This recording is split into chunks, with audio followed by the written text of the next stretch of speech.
To bylo ven, ale to už bylo, že byl na čáre a ty jo. To říká Lego.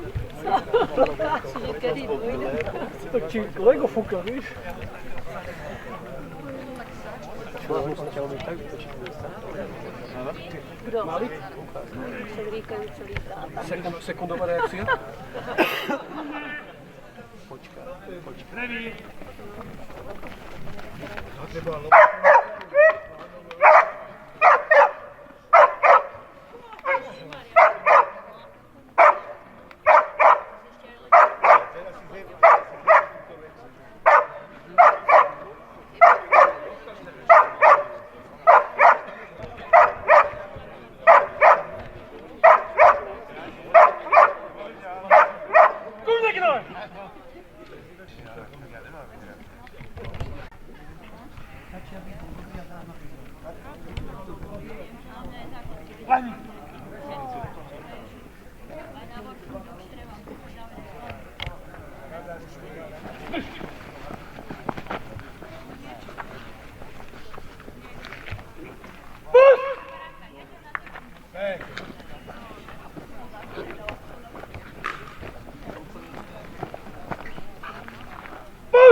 Tak videli sme poslednú obranu dnešného preteku.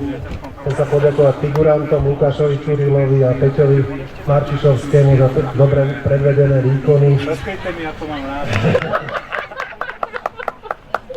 Ako posledný sa predstavil Jožko Barán so svojou súčkou. Štartové číslo 30, vyhľadanie figuranta, ešte v poriadku, vystavenie a vyštekanie. Od začiatku by malo byť to štekanie intenzívne, súvislé, dominantnejšie. Pri príchode sa obzera, vykúka, v podstate psovoda, cvik uspokojivo. Pokus o útek figuranta, zákus veľmi pekný, plný, dostatočne tvrdý, ale s takým ľahkým zakľúčaním tam, pustenie v poriadku, cvik ešte výborné.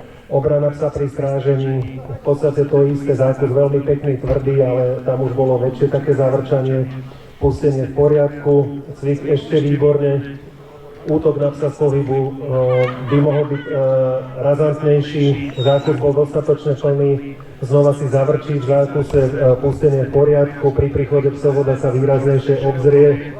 Cvik veľmi dobre, spolu dnes 93 bodov.